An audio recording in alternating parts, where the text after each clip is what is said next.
आप देख रहे हैं डार्क फाइल्स। तो चलिए बढ़ते हैं आज की इस कहानी की ओर। खाली बस के बाहर रास्ते पर फैला घना कोहरा और अंधकार, ये तीनों ऐसी चीजें थीं जिससे कोई भी इंसान डर जाए। मुझे भी काफी डर लग रहा था, मगर मैं क्या करता, मेरी तो मजबूरी थी ऐसे सफर करने की।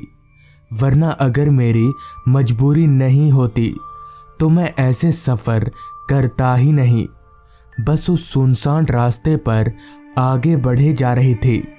बस के अलावा रास्ते पर ना तो कोई गाड़ी नज़र आ रही थी और ना ही कोई इंसान। दरअसल मैं आज अपने दोस्त विकास के घर जा रहा हूँ। वो भी पहली बार। मैंने विकास को कहा था कि मैं कल सुबह वाली बस से आ जाऊंगा, मगर उसी ने कहा कि अगर मैं आज रात को आया तो एक रात ज़्यादा उसके घर पर रह पाऊंगा, इसलिए मुझे रात वाली बस पकड़नी पड़ी। खैर, विकास और मैं कॉलेज टाइम से ही बहुत अच्छे दोस्त हैं, तो उसके लिए इतनी तकलीफ तो बनती ही है। मैंने कंडक्टर को बोलकर रखा था कि तालघाट चौक पर मुझे उतार दे, जिसके बाद अभी चौक पर से विकास मुझे पिक कर लेगा। कुछ देर बस यूं ही चलती रही, जिसके बाद पता नहीं क्यों अचानक से मेरी आंख लगने लगी। पता नहीं ऐसा क्यों हो रहा था। शायद ठंड के कारण मुझे नींद आ रही थी या फिर कुछ और। अभी मेरी आंख लगने ही वाली थी कि तभी कंडक्टर जोर से बोला, तालघाट चौक आ गया साहब, उतरो। कंडक्टर के इतना बोलते ही बस रुकी। मैंने फटाफट से अपना सामान उतारा और बस से नीचे उतर गया। बस से नीचे उतरते ही मेरा स्वागत एक तेज ठंडी हवा के झोंके से हुआ। वो बस भी मुझे उतारकर वहां से आगे चली गई।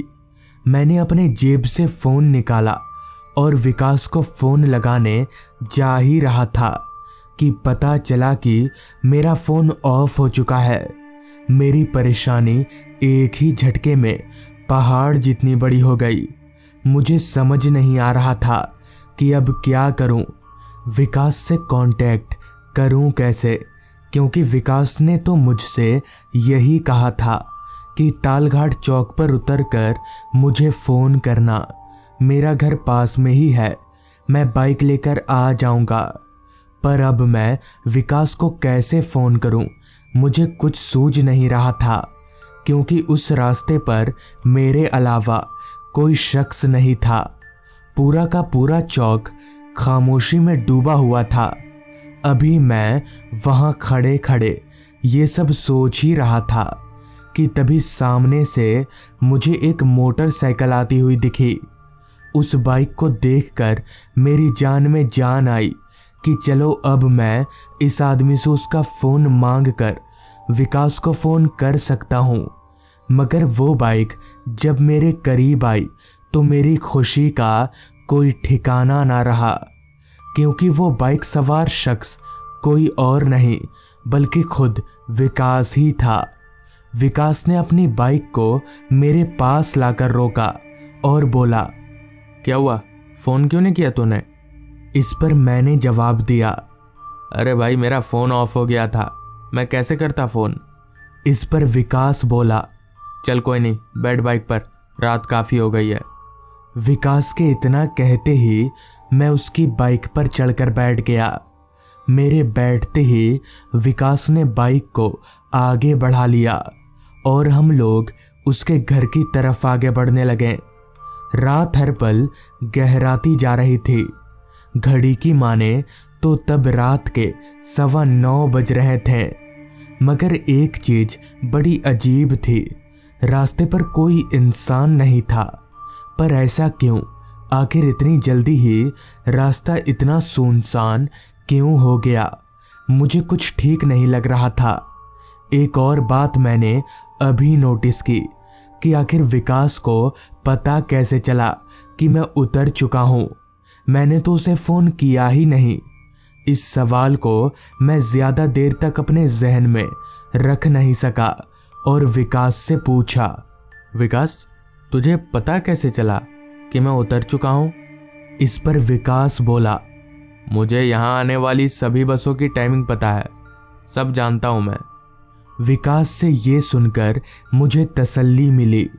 बाइक पर तेज ठंडी हवा मेरे बदन पर ऐसे लग रही थी जैसे कोई बर्फ के गोले मार रहा हो। मुझे कुछ ज्यादा ही ठंड लग रही थी, जबकि ऐसा नहीं होना चाहिए था क्योंकि मैं विकास से पीछे बैठा हुआ था। ज्यादा ठंड विकास को लगनी चाहिए थी, तो फिर मुझे क्यों लग रही है? ऐसा लग रहा था जैसे हवा विकास के शरीर को आर पार करके सीधे मुझे लग रही हो। खैर, मैं चुपचाप बाइक पर बैठा रहा। विकास को बाइक चलाते हुए अब काफी वक्त हो चुका था, मगर अभी तक उसका घर नहीं आया था, जबकि फोन पर तो विकास ने ये कहा था कि उसका घर चौक से नजदीक पड़ता है। तो फिर अभी तक हम लोग घर क्यों नहीं पहुंचे? इसी तरह के हजारों सवाल अब धीरे धीरे मन में उमड़ने लगे थे, मगर मुझे विकास से ऐसे बार बार पूछना भी ठीक नहीं लग रहा था। मैंने सोचा विकास का घर जब आ जाएगा तो वो मुझे खुद ही उतरने के लिए बोलेगा। मन को ये समझाकर मैं चुपचाप बाइक पर बैठा रहा। कुछ ही देर में विकास ने बाइक को एक बड़े से घर के पास रोका।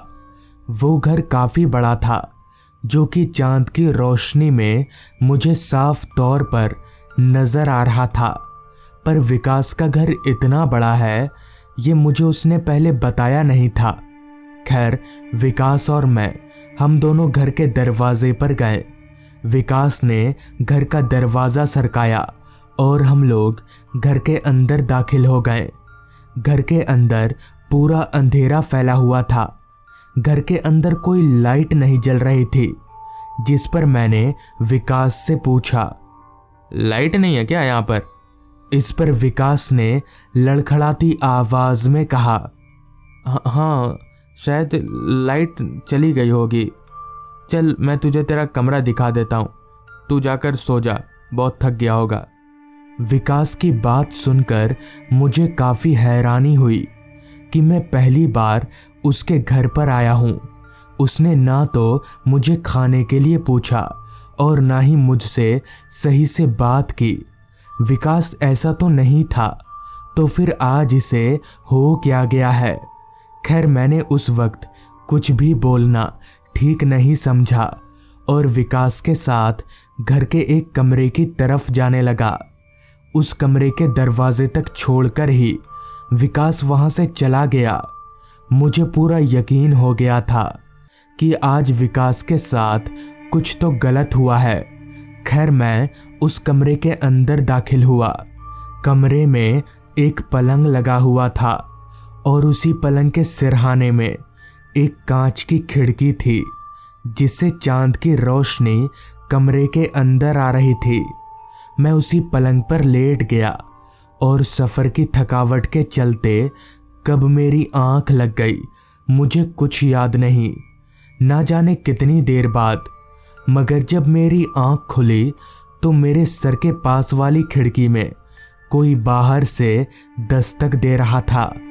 मैंने तुरंत खिड़की की ओर देखा तो पाया कि खिड़की के बाहर विकास खड़ा है और वो मुझे खिड़की खोलने के लिए बोल रहा है।